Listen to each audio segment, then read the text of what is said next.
Welcome to the Tea Grannies. I'm Elise. And I'm Mariah. Today we're going to chat with one of our favorite authors of all time, so pour yourself a cup of tea and let's get started.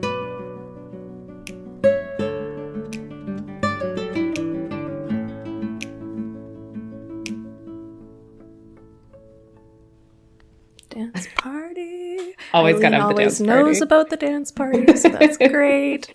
Anytime we get through the intro correctly and saying our own names, we are good. Yeah, that's the truth. Well, that's the standard. Small wins. Small wins. Small wins. I'm going to leave that in just for fun. All right. Welcome back, Eileen. We've had you on the show before. It's always delightful to see your face and hear your voice and all of those good things. So for those of you who may not know, we met Eileen Cook through the Writers Studio online through Simon Fraser University. Mariah and I were both budding young authors trying to make our way in the world. And Eileen had graciously mentored us through some of our early first drafts. Eileen also the author of multiple YA novels. I've read a few of them. All are great, so pick those up. But has recently moved into historical fiction under the name Kate MacIntosh with the title The Champagne Letters. I have it on the desk beside me here, and I'm like a sixth away from the end. I'm so close. And it's so good. And I'll try not to spoil things for people. But no welcome, spoilers. Eileen. Yeah, no spoilers. Yeah, that's a good point. Luckily for you guys, I have no memory, so there will be no spoilers. So excellent. We're good. Excellent. Well, welcome, Eileen. Is there anything that I missed that you'd like to add before we move into our first page critique? No, but I just want to say I'm excited to be here and excited to see your faces again. Yay. Love that. All right. Into our query letter.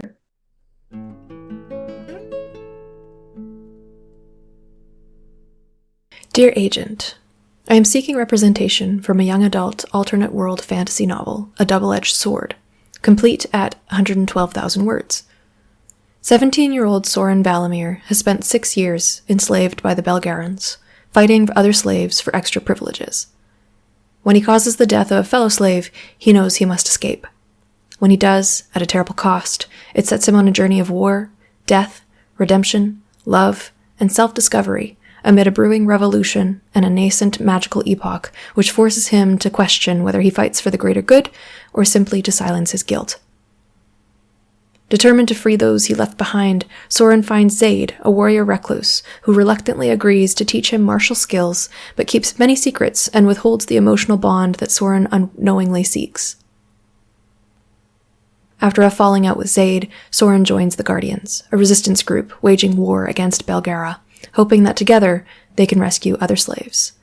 He forms friendships and a budding love interest, but clashes with Balin, the leader of the Guardians, who refuses to risk any rescue attempt and whose romantic interest conflicts with Soren's. Soren soon suspects Balin is lying about his past as well. Intersecting these events is the story of Alia Dilaran, a teenage girl who falls into possession of a stolen artifact that the Belgarans and their most feared assassin are desperate to recover. She faces tragedy and evil head-on as her future becomes intertwined with Soren and the Guardians. She discovers her role in the fight against Belgara could be larger than she'd ever imagined. During all this, the cycle of years inches closer to the Gifted Era, the 72-year period every 350 years when magic returns via a chosen few. Soren must reckon with his survivor's guilt, the cost of his actions, and his true motivations if he is to grow from a slave fighter into a warrior of old. I have a background in psychology and fencing, and A Double-Edged Sword is a standalone novel with series potential. Thank you for your time and consideration. I would love the opportunity to share more of my work. Okay, thank you so much. I love a chance to read a query letter because it's always 1,000 times better than writing a query letter, which is something I basically would rather be dragged behind a bus than do again. I hate them. People say what's the best part of being a published author? It's not having to write a query letter ever again. Possibly better, in fact, than the actual seeing your book in print. So first off, I just want to give a huge call out to this author because one of the things that it always impresses me is a query letter for fantasy. Because if you're writing a query letter for a romance novel or a thriller, there's already so many gimmies that you've got in there. And when you are writing for fantasy, it's so much world building. So the first thing I would say starting off is I was impressed with how much of the world and story they packed into this query letter. So everything I'm offering as suggestions versus things that I saw where I thought that's wrong or that's incorrect. So one of the things that I would start off with is in that very opening paragraph, you talk about it's a young adult alternate world fantasy. I might just add in there, is this told in rotating points of view? Mm-hmm. And I just have that question just to sort of set it up for the agent that I believe it is just from how the query sort of progresses. Mm-hmm. But that was one question that I had when it sort of started. Second thing I would add is in the second paragraph, the second half of where it starts off with, it sets them off on a journey of war, death, redemption, love, self-discovery, brewing revolution, etc. It's not wrong, but I'd probably cut it. And my reason being is I'm not sure that it actually tells me anything. Yeah. I mean, it's not bad, and it's the kind of stuff you often see on the back of, an epic story of, crossing across time lines, but it doesn't really tell you much about the story. And you do a much better job, author, in these next couple paragraphs of telling me what the actual story is going to be about. And that is, what we're really looking for in this. Also in that second paragraph, it says, when he causes the death of a fellow slave, he knows he must escape. And I just wrote in the margin, why? Is that because he's in trouble with the people who enslave him, i.e., how dare you hurt our property? But I think it's because morally, it's like, oh my gosh, I've sunk to such a point that I'm now killing other people. I must escape. But it's not particularly clear. And that's one of those things where I think that would be really useful information to know.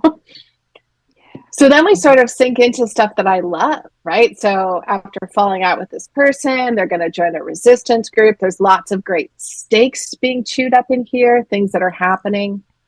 And then it says, this is what made me wonder about that different point of view. Intersecting these events is the story of Aaliyah. So I'm curious, I'm guessing that this is somebody that we're getting a second point of view on. But again, I wasn't 100% sure. And if you cut the stuff that I said earlier around, a magic epic battle, I would like a little bit more on Aaliyah. Yeah. Just in terms of what is it that she wants? Yeah. So, she's got this stolen artifact and all these people are desperate to recover it. I mean, what's stopping her from being like, screw this, drop the artifact, get out of town. Like, you don't have to be the one to take that ring back to Mordor, sweetheart. Get out of town. So, she's suddenly willing to join in this fight. So I'm curious what's pulling her into that. Yeah.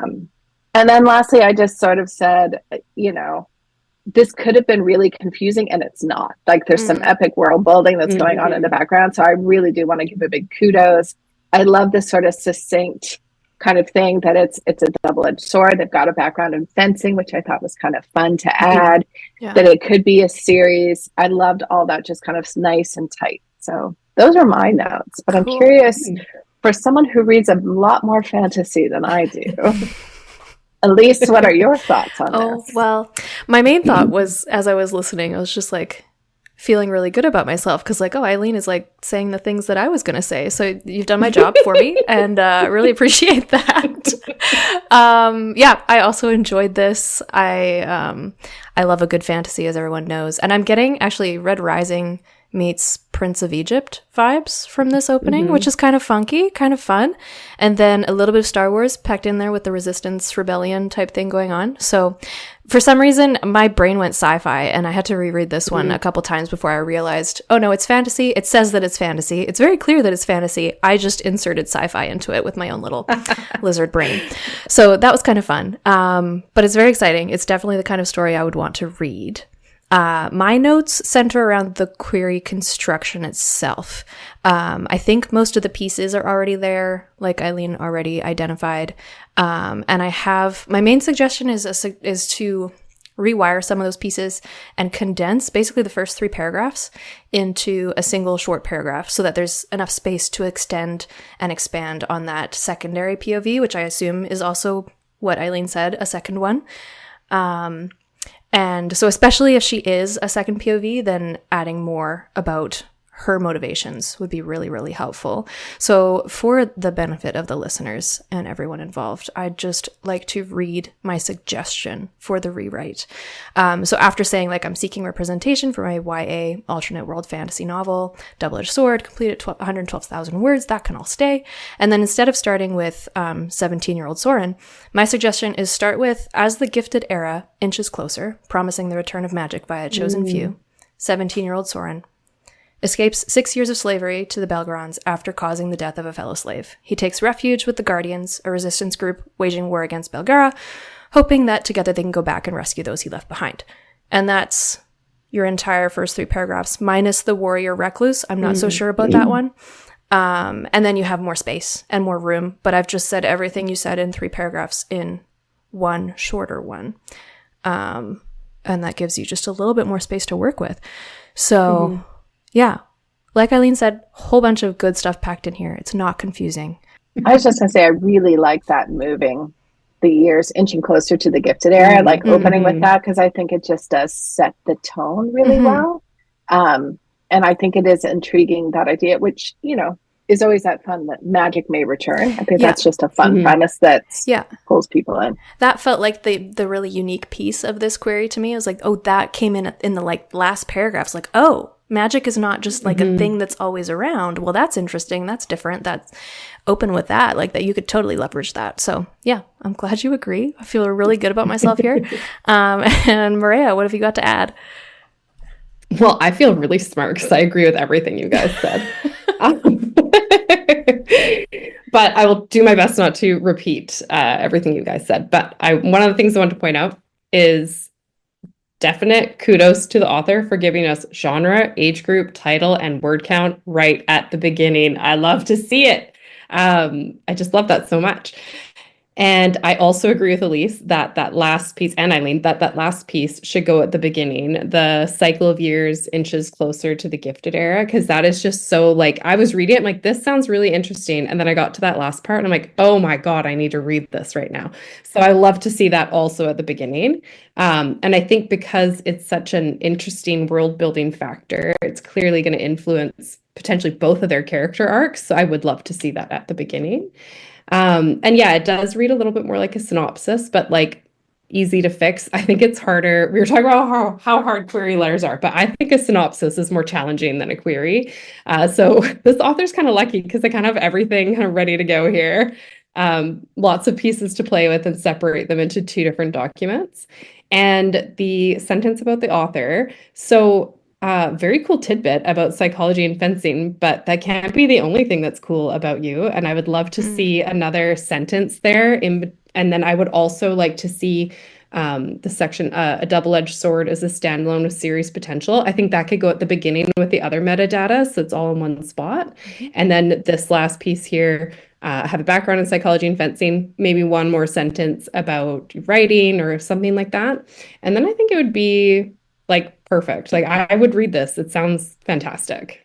It's really solid. I mean, I don't know if this is a first draft. If so, everybody else hates you. But but assuming you've worked on it, and you know, therefore we all understand. Like you're getting all the pieces there. So I think a little bit of a few rearranging of things, and you've got a really solid query.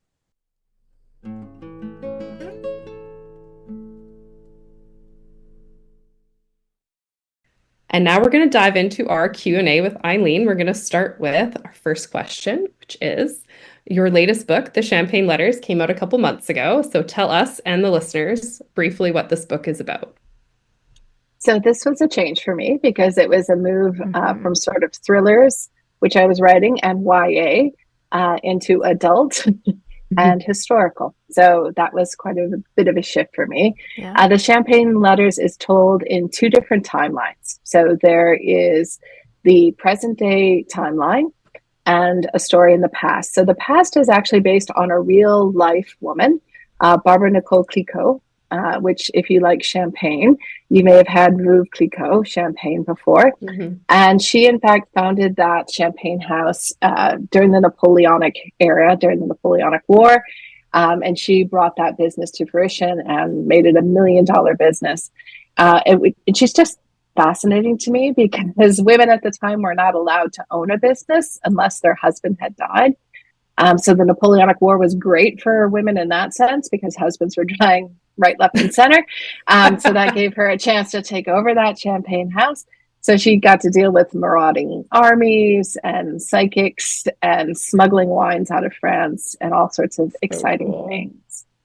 And the other half of the story is a woman in the present day, Natalie, who after her divorce runs off to France. And while she's there, she finds a book of letters by Barbara Nicole Clicquot. And she sort of uses those to leverage herself into this sort of new life that she's undertaking. So it's the lessons that she's learning from that widow to kind of move forward. So there's a little bit of a mystery in there as you kind of go along, because not everything in France is as it seems as she goes. But yeah, the two stories hopefully do come together. They do. And they actually have a little question bouncing off of that. How did you decide how to match up those two timelines when you were writing this one? So much crying. I can't tell you how much crying there was. An honest answer. I love it. So I knew that I wanted to use the historical figure as basis of that. So I did start with her. And I actually had a whole timeline in sort of post-it notes and index cards. And then I started fleshing out the story for the present day and started looking for points where the stories could intersect. And of course, one of the challenges when you're using a real historical figure is there's a real timeline. So I had to sort of play with when things happened because they happened at particular times in the past. So it sort of forced the story into one way or another. And when the editor would be like, I think this would be better if it was happening earlier, I'd be like, no, it can't happen earlier. And then I would have to sort of rejig the present storyline so that it would actually fit and work. So there was definitely some tears, but it did come together in the end. Yeah, it absolutely came together. Good grief. That sounds like historical fiction has always intimidated me. Just for that very reason. Intimidated the pants out of me. I live in absolute fear, and I've now done a few, maybe a dozen between interviews and podcasts and things. But I live in fear that someday someone's going to be like, actually, did you know the Napoleonic thing happened at this time, not this time? And here's another thing you got wrong. God. So I'm always like, so it was very nerve-wracking. Oh, well, you handled it very well. Shifting gears a little bit with our second question. You've published this novel, Champagne Letters, under a pseudonym. This is also something that has always intrigued and intimidated me a little bit. So I'd love if you would tell us a little bit more about that. Like, how did you choose the pseudonym? Because that's probably a good story. What led you to write under a pseudonym in the first place after writing under your own name for as long as you did? And anything else you'd like to share about that? Sure. So I think probably the first part of that is what led me to write under a pseudonym. So because I'd had a fairly established career, I have over a dozen books in the YA genre. I'm like, to be clear, when I say I'm established, I'm not J.K. Rowling. I'm not somebody where they're like, oh, everybody knows your name. But certainly if you were to look me up as a bookseller or as a librarian, I'm very sort of known for writing YA. And because I was shifting gears, we wanted to avoid any confusion. So it's not a top secret thing. It's because first off, that would be a really lousy secret to be talking about it on a podcast. So it's not a top secret thing as much as it is a branding thing. So sort of setting these books as separate and apart. So any kind of sort of adult historical or adult women's fiction, I would publish as Kate MacIntosh. And any YA, I will keep doing as Eileen Cook. So it was a branding exercise. Yeah. So once I knew that I wanted a pseudonym, I had to think of what the heck it was going to be, which first off did anyone else grow up hating their name? I mean, can anybody see me? Obviously, the thing I used to say was, when I turn 18, I'm going to change my name. And then I turned 18 and I was like, gosh, I just taught everybody how to say it. I can't change it now. Can't change it now. I didn't want to be Eileen growing up. So I grew up, at a time where everybody had like all the girls in my class had the really long names. So like you were Jennifer, which meant that you could reinvent yourself. You could be Jen, Jenny, Jenna. You can do all these things. But if you're Eileen, that's all you got. That's it. Lean, you know what I mean? Like there's really nothing to go with that.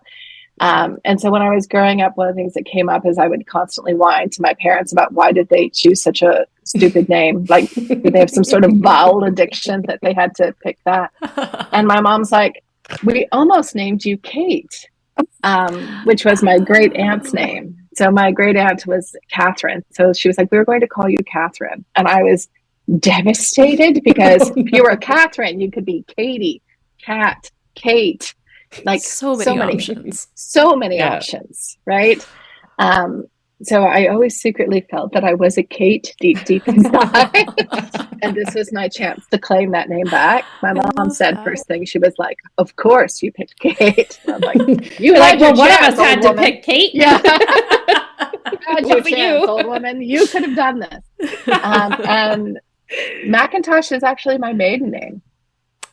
So I went back to my maiden name and stuck a Kate on it, and it made it a little bit easier because one of the things that I thought a lot about is it has to be a name that when somebody calls it out that you would recognize it. And I thought, well, at least I used to respond to MacIntosh, and again, in my mind, I was always Kate anyway. So it seemed sort of a more natural thing than if I had picked, Penelope or something like that, where I don't think I would have guessed it. So that was why. Oh, I love that. I love that. See, this is making me want to write under a pseudonym just so I can pick my own name. Maybe one that people can pronounce more easily. Because one of my perhaps irrational fears is that people won't want to talk about my book or pick up my book because they'll be like, what kind of name is that? And how do you say that? And I can't recommend this book to people because how do you say that, train wreck? So I think they might just be randomly paranoid, but sure. Okay. Yeah, I think it's the problem with that horse showing my whole life is having my name mispronounced in ways you can't even fathom over a loudspeaker really makes you insecure about it. Yeah. Oh my gosh. Okay. Anyway, have you discovered any advantages to writing under a pseudonym so far and any disadvantages? So, first off, as we've already discussed, it's so much fun because you get to pick a name. I think that's a huge advantage. And I actually, when I was thinking about doing it, because the publisher said it, they recommended it. It was part of my editor's thing just to make that clear branding shift. But she was like, it's totally your decision. So I reached out to a couple of authors that I know who do write under pen names. And one of the things that one of them said, which just really kind of resonated with me, is she was like, I love it because it's a persona I put on. So she's like, I'm a natural introvert. I'm someone who wants to stay home in my yoga pants with a hoodie on. And when I'm at conferences, like I have to put on this personality. And so she's like, for me, it's almost like an actor taking on a role. Like I'm putting on my Kate MacIntosh persona and this is who she is. And I just sort of liked that idea of just having that chance to see myself in a different way and kind of present in that way. And you also have the automatic thing of if somebody calls me Kate, I know they don't know me personally. So if I were to see you guys out somewhere and if you were like, hey, Kate, that would throw me off completely. But generally you would call out Eileen. And then I'm more likely to realize like, oh, I know you from my personal life. But if someone calls out Kate, I know it's like they only know me from my writing life. Because that's the name that they know me under. Yeah. The biggest disadvantage, and I don't know if it's a disadvantage as much as it's just something you have to set up all new social media under that name. You need a website under that name. So it is, adding to that, it's not difficult in terms of all my contracts are signed under Eileen Cook. It just, there's a line in the contract writing as Kate MacIntosh. Checks, if you're worried about those kinds of things, all the money comes to Eileen.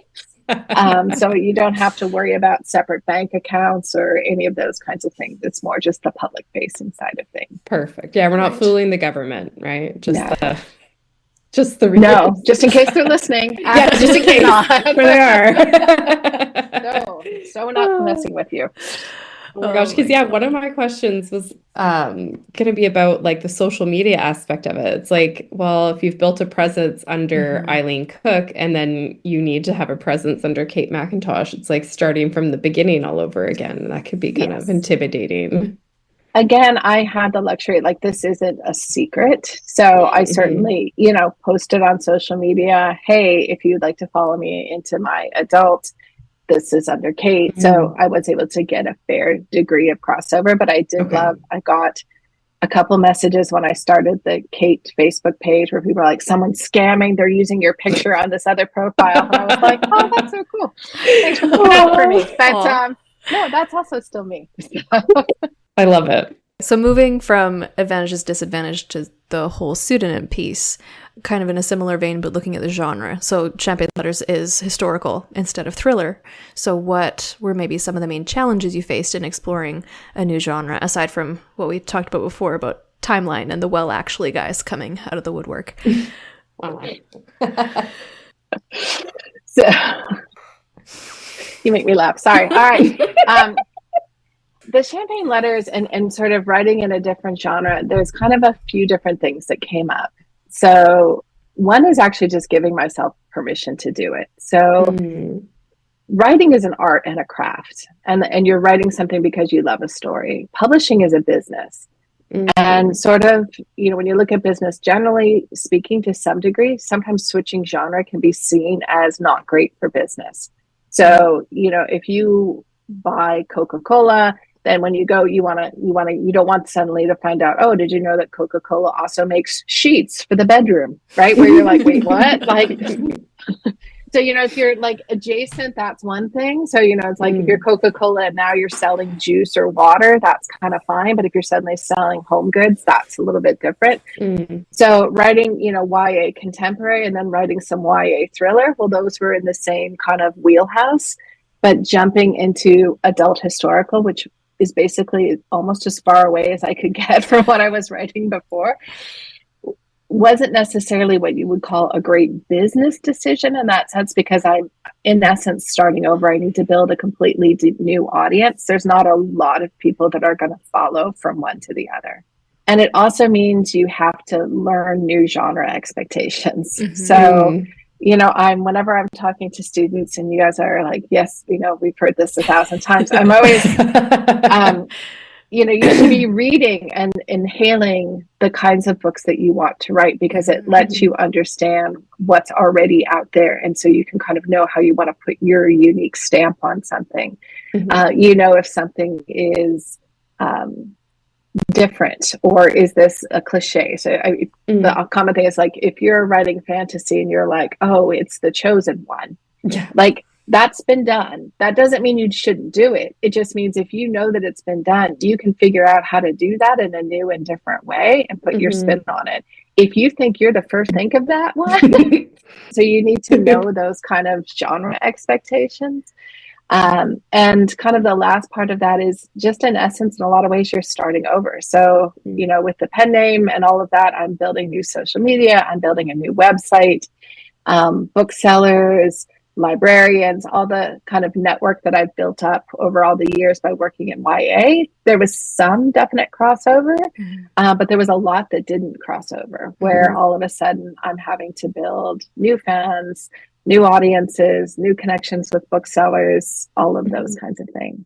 Well, I'm happy to hear that our lecture of reading is research to our listeners has been confirmed. So if anyone's like, I don't want to read the book in the genre that I'm writing in, well, then you better start, because you just heard it from Eileen herself. There you are. And I'm just going to throw out there, because this is like actually positive because we were talking about Revenue Canada and not stealing from the government, is books in your genre and various things are tax deductible if you're a working writer. Oh my gosh. That is so motivational. I just made your day, didn't I? Yeah. All of that is FYI, champagne was tax deductible for me in the year that I was writing this book. Oh my gosh. Go me. But certainly, reading in that, and you may not want to read a book that's similar to what you're writing in the middle of writing your own. I do know some people, like if they're writing YA fantasy, they can't be reading YA fantasy when they're writing. But if you don't know it, you're just setting yourself up for so much extra work. That totally makes sense. Agreed. So what was the process for pitching a book in a new genre to your agent? And did they agree to it, or did you have to query a different agent? So this is where I'll do a call out. I think my agent is amazing. Her name is Barbara Powell. She is at Word One Literary. She's out of New York. She was at the Irene Goodman agency for, I'm going to screw this up, maybe 18 years, something like that. And then went and started her own agency in the past year. And one of the reasons that I love her, one is she was a stand-up comic for years before she was an agent. So one reason why I love her. But the second reason, and certainly more relevant to my career, is she's very focused on being a career lifelong agent. So we actually have a State of the Union meeting every year where we sort of talk about what am I working on, what's going on, what's happening for me, what do I want to be doing. And I was kind of coming out of not a great place in my personal life. So I had gotten divorced, which I had not planned on. So I'd had a 25-year marriage that had just exploded. And I was in a real writing funk where I just wasn't writing much of anything for a period of time. And she understood, like, I'm a different person now. I've kind of gone through some stuff. And so I might want to write something very different. So she was very, very supportive of that. And in fact, we kind of sat down and talked through some different ideas. And I was also quite fortunate. She represents a wide range of things. So she certainly did adult. She didn't do a ton of historical, but she certainly did quite a bit of adult fiction. And so she felt like that would be something that she could take on. I would certainly say if someone else, depending on what your agent is to have a conversation with them if you want to write something different. If they're a part of a bigger agency, sometimes what they'll do is almost loan you to another agent. So they might say, I'm not really sure I can help you with that book, but if we go down the hall, John here might be able to help you because he reps quite a bit of that stuff. And they'd like to keep it within the agency if at all possible. So that can sometimes be a nice direct way to kind of start in with that other person. Or I've also certainly heard of people where they split. So they might have one agent who does their picture books and an agent who does their adult erotica novels, because those are two very different kinds of things. And so they're working with different people for what they're doing. So that can make a difference. That makes sense. Your agent sounds amazing. Was the process of being on submission, so once you and your agent together decided that, yes, she was going to represent you and sent your book out to shop it around to publishers, was that process different because of the genre at all than previous books you've done? So first off, this is where I will say, again, the submission process is brutal. Maybe not as brutal as the query process, but it's right up there, definitely, for sure. Because you're opening yourself up, right? So not everybody's going to love the book, and that's just the way that that process goes. So again, one of the things that I really liked is Barbara and I had a big discussion about submission kind of strategy that we wanted to go out with. And I say we when I mean her, because I just would be like, yeah, that sounds very, very intuitive. But like one of the things we talked about is because I had written so many YA books, I was then selling on what they call proposal. So I would get an idea for a YA book. I would tell Barbara, my agent, I've got this great idea for a YA book. She'd be like, that's genius. Write me up a little kind of short synopsis and give me like 30 to 50 pages. And then she would sell it on that. And then I would get money, and then I would go off and write that book. She was like, because you are an established author, she's like, I might be able to sell you on proposal for this book. The reason that for people who are like, that's not fair, how come you get to sell on a proposal and I don't? I have a brilliant idea. Is if you have a track record, then the editors and the publishers are pretty darn sure you're going to deliver a book in the time frame that you promised. If you're a new author, and I'm sure we've all had this, where you've got a great idea and then it just kind of becomes not a great idea later, right? So when you're a little further along, that they sort of have a lot more confidence that you'll get there. So my agent felt that we probably could sell on proposal, but she thought she would be more likely to get more money if we had a completed manuscript, because she's like, I suspect they're going to be anxious to see, can you pull off a historical? And partial may not give them that full thing. So it was different in that I actually completed the full manuscript before we took it out to sell. And then the second piece of sort of strategy that we did is Barbara makes a list of all the places where she plans to submit. And she's sharing with me what she's hearing. But there was one particular editor, a woman named Abby Zeidel, who was, still is at Gallery Books, Simon Schuster. And Barbara was like, that's going to be your editor. I know it. She was like, this is exactly Abby's kind of book. She's going to get it. She's going to feel it. The protagonist in the Champagne Letters is a little older. She's 50. A lot of people who work in publishing are younger. So she's like, she's your age. She understands what's kind of going. She's going to get this book. So she's like, I really want to give her an exclusive for 2 weeks, because I think if we do, she'll read it fast. We'll get something happening. And so that's in fact what we did. So Abby had an exclusive. She read it in that time frame, and she came back with a really nice offer. And we decided to take it. Wow. Oh my God. Wow. That's so cool. Yeah. I love that. Ooh, I mean, I think that's a real reason why having the right agent is so important for the writer, right? Like that they can do that, and they know the industry, and like they know what you're going to produce and who's going to like it. And that's so cool. And they're having those conversations, right? So they're, Barbara lives in New York. And so, she's like, the curse of her job is that she's going to all kinds of book events all the time, book launch parties and various publishing parties. And she's talking to editors, and she's, having those discussions, because just like we as readers are saying to people like, oh, I just read, such and such book and I loved it. I would love to see more like that. She's hearing that, and she's mentally taking down notes. And probably not even mentally. She's probably scurrying off into the bathroom and getting them out on her phone. And then she's kind of going through her client list and like, do I have someone who has that? Or as she's going through her query pile, if she comes across something and she's like, yes, that's exactly what I'm hearing.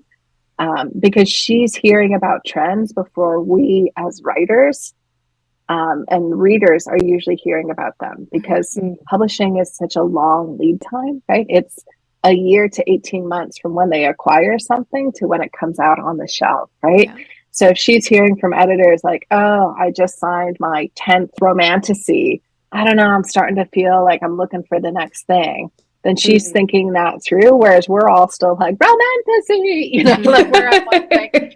And so, they're looking at, what's coming for the next year to 2 years, and they're trying, not always successfully, trying to guess what that next thing is going to be. No pressure or anything, right? Yeah, no pressure. Just predict what's going to happen. Yeah. Oh, so easy to do. We live in such a predictable world. Yeah. Now that you're an established author and you're going through a big genre shift, is there anything you've learned as an author about writing different genres that you wish you had known when you were first starting out? I think the biggest thing, which is probably one of those pieces of advice that I know I hated hearing it when I was sitting in the audience at various writing conferences, is you actually do have to write what excites you. I think that's where most of us start, right? When we first start writing, you're writing something because you're so excited to write something and you have this idea and it's all part of you. And then the more you write, the more you start trying to figure out, like, what is it that the market wants and what's going on? And, oh, this is what's happening. And so you're trying to figure that out. But there's something that I sometimes talk about with other writers around, like, some books have a spark or they're what I think of as sticky. Do you know what I mean? Like, you can't put it down. Like, you got to know what's going to happen.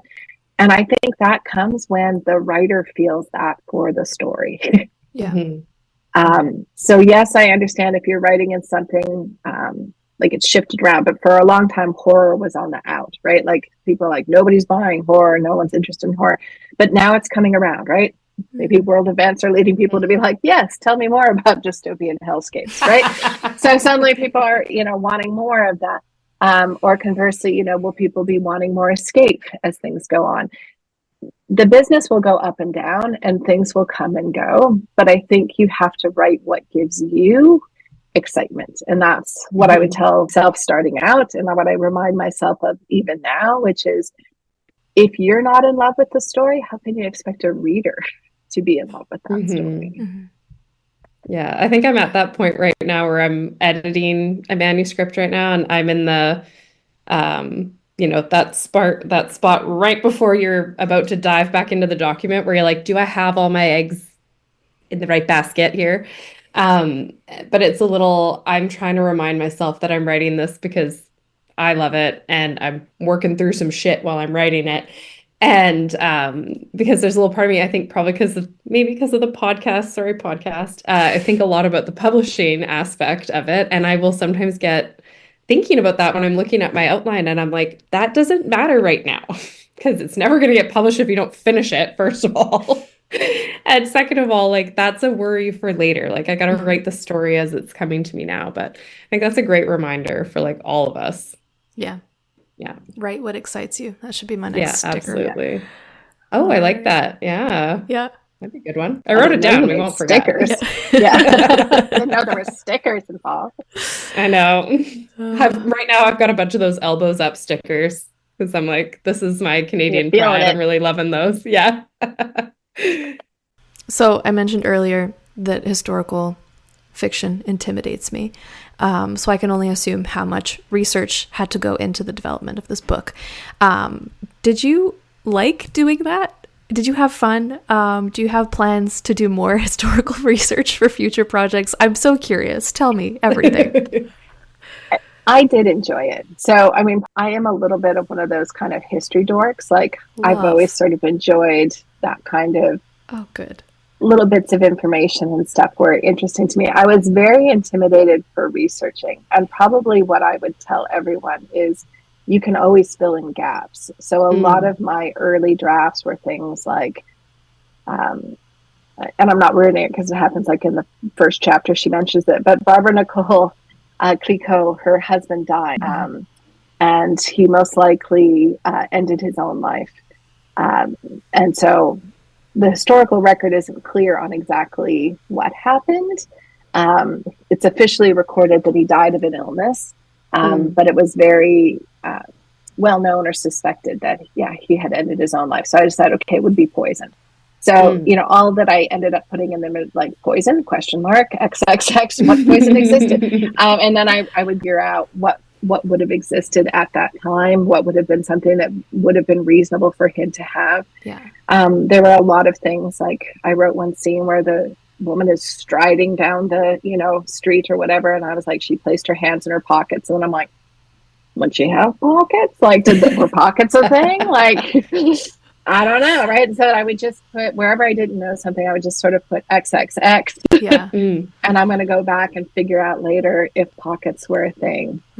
So I left myself those freedoms. The other one that sticks in my head is I had one of the historical characters, say something along the lines of, that cemented her resolve. And then in an edit process, I went through and was like, was cement a thing in the early 1800s? Love that word would have even existed. And so, newsflash, no, it wasn't. So it was one of those things I ended up looking up later. So I did do, as I kind of got started, I knew the timeline that I was going with. I put in kind of the major world events that were happening at that time so that I could know what those things were. I picked one book in particular. There's a biography of the Widow Clicquot that was sort of my go-to thing. Mm-hmm.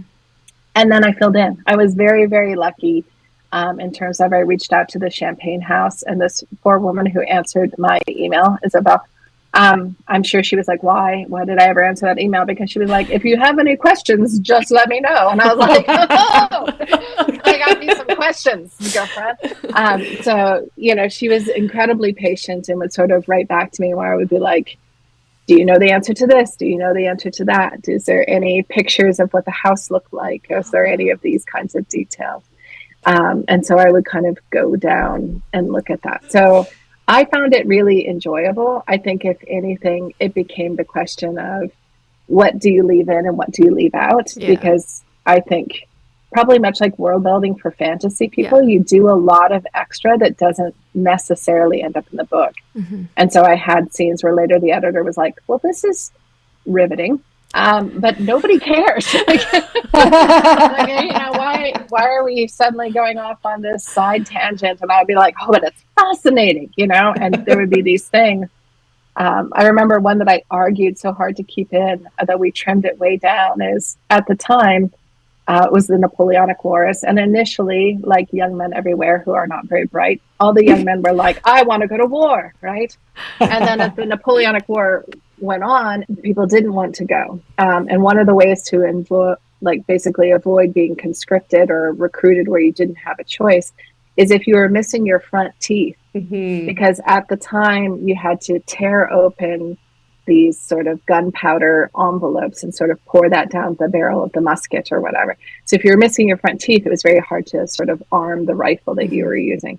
So mothers would knock the teeth out of their young sons' mouths, or young men would knock their own teeth out so that they could be like, oh, I had a slip and fall. I really wanted to go to war, but now I can't. I just can't do it. Yeah. I just can't do it. And I ended up, I had a whole big thing in that. And she was like, okay, if you really have to keep it in, you have to cut it way back.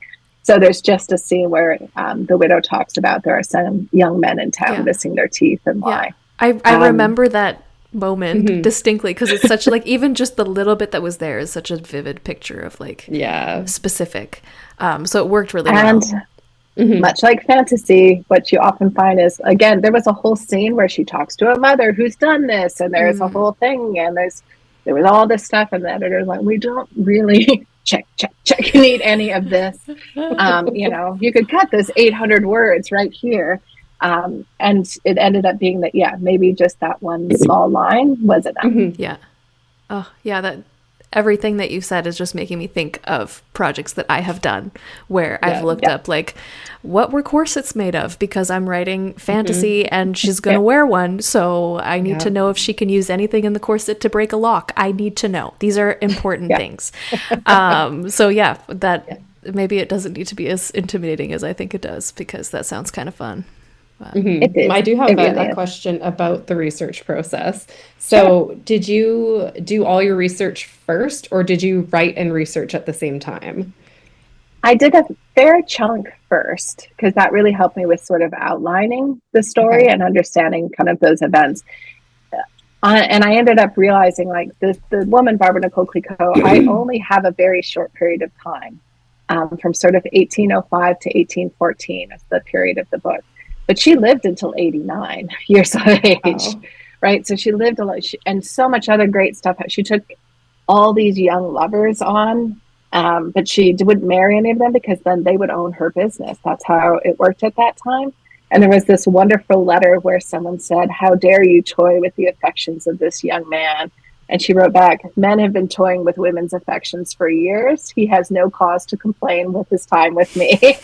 And I was like, snap, girlfriend. Oh my gosh, she's my idol. I love it. So I just loved her. So, but I had to make the decision that for the course of the book, I was only going to go to a certain time period. So there was some research that happened before.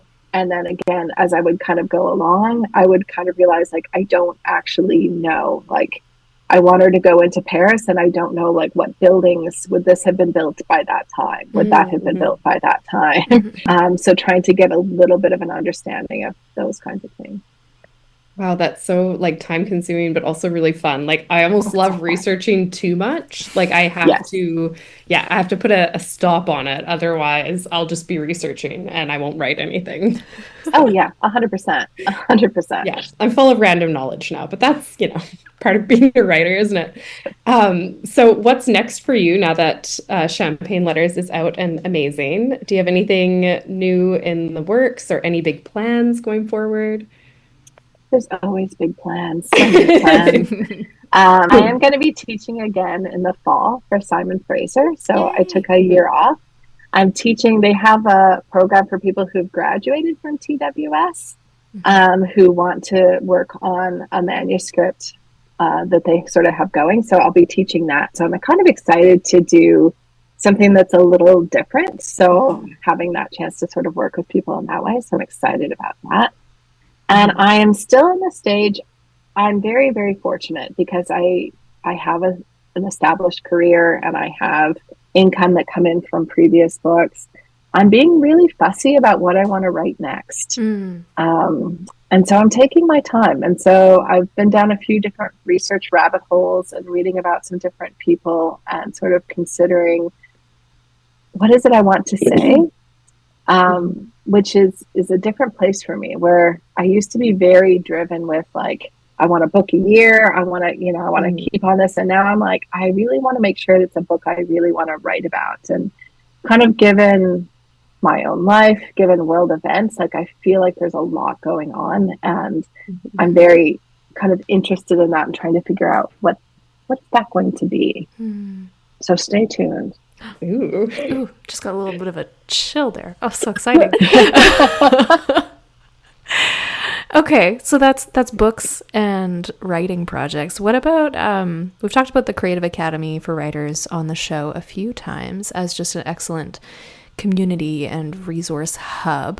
Do you have any updates on that space and how things are going, how you're fitting into that piece of your world? I love the Creative Academy for Writers, and part of that is because I love writers, so having a chance to create a space. So if people don't know, if you look it up, and I'm sure you guys can do links or whatever fancy things, it is free to join. It doesn't cost anything to join. There are different genre groups that are holding monthly meetups, so there are people who get together. There's accountability groups that meet twice a week. There's one in the evenings and one during the daytime. So people are setting goals and checking in with each other, which is really kind of nice. We have an ongoing sprint room. So it's just open if people want to write. And there's some set times where we know for sure. And what cracks me up is we have just under 4,000 members worldwide at this point. So there are people, like if you go to the 7 a.m. sprint, it's a bunch of people in Europe primarily. Which is kind of, I just find that amusing for some reason. Awesome. And usually people will talk for 10 or 15 minutes and now they sort of jump into writing for an hour and then everybody goes off and does their own thing. We do have some sort of paid workshops. So we brought in the literary agent Mira Landy came in recently and did a paid workshop for people talking about the submission process and the joys of queries and kind of what's happening and all of that. And we've done even a few in-person things. So in fact, just last night, we had a meetup at a bar where people just got together and had a chance to talk books and things. Nice. So it's a good group. I like them. That's lovely. I love that. And that reminds me I should come join the sprint room more frequently. Having the weird one who's there at 7. I'll be like the lone Canadian amongst the Europeans. Be like, hi. I love it. And so we were hoping to get some book recommendations from you for our listeners. What are you reading right now? What are you loving? Anything like that. So several, because I am that person. So you know what I mean? So first I want to give a couple call outs to people that are actually from the Creative Academy. So it's with a small publisher and one has indie published. So Bonnie Jacoby has done a series, the YA series, and the first book in that is Dreams of a Dragon Girl. And she's just gotten some amazing reader feedback on that one. And I had to laugh because I'm not a huge fantasy reader, at least this is about me. And when she first started this book, I was like, I don't really care about dragons. Like, don't much care. And by the end of that book, like, I was obsessed with dragons and wanted to read more about them. And I desperately now want my own dragon. A dragon is a POV character in the book. And so there's some real fun in that. And then another woman who I had a chance to see some of her early writing, and I laugh because most people really struggle with conflict. They go really easy in early drafts because I think they're afraid to write their way out of a corner. Not Lena Gibson. That woman will throw anything and every, like, as I was reading her books, I'd be like, what is going to happen next? So she's done sort of a dystopian, it's got some elements of romance. There's a little bit of mystery in there. And the first book is Switching Tracks by Lena Gibson. I read on my holidays, I just got back, a great thriller by Sophie Stava called Count My Lies. Ooh. So as someone who reads a lot of thrillers and has written a lot of thrillers, it's really hard to fool me because I know how the sausage is made. Right? So I'm that person who's reading like this buried line in chapter 2 where I'm like, well, I see what you did there. I see what you did there. That's going to be this. And I will say she has several twists that happen in the book. And the first one, I had a hunch that was where it was going. And so I felt very smug and satisfied with myself, and I was still very much enjoying the book. But then she took a couple more twists that I didn't see coming, but were there.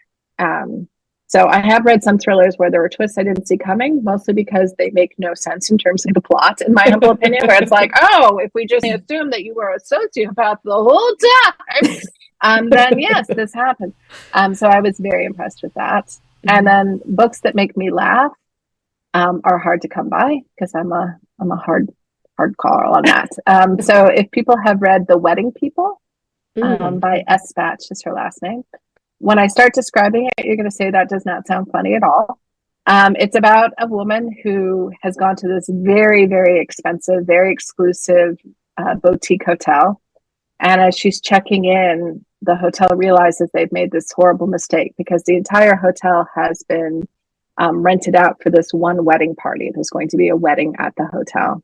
And she's the only non-wedding guest who has a room. And so the bride is losing it. You can't be here.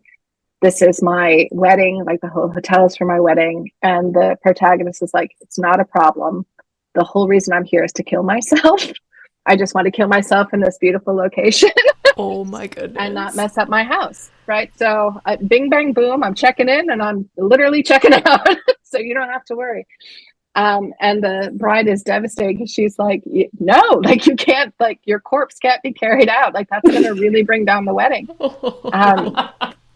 And it's all about finding your people and finding family. I don't think I'm bringing it down. She doesn't kill herself at the wedding. And it doesn't sound funny, but you have to trust me. It's really funny. I immediately pulled up my TBR and added it because I just think that sounds so amazing. It's really lovely. So sounds like those are my hot recommendations. So yeah. There you go. Sometimes the darker it is, the funnier it is, though. So that checks out for me. Yeah.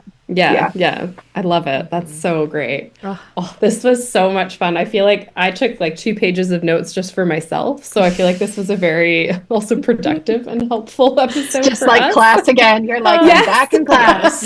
I know, I'm sitting here going, should I sign up for the writer's studio in the fall? And then I was like, woman, you are so busy. With what time? With what time? So in my dreams, I'll be doing that. There you go. But not for real, because I think then my husband might actually put me on house arrest. So, well, then you'd have plenty of time for school. I know, and so much time for writing and reading. It's like, maybe I should just let it happen. Maybe. Just say. Anyway. Well, thank you so much, Eileen. As always, this was a blast. We really appreciate you coming on the show. Thank and you. that's the tea on being a fabulous multi-published author. For more of the Tea Grannies, you can join our Patreon and follow us on our socials at the Tea Grannies Podcast. Happy writing.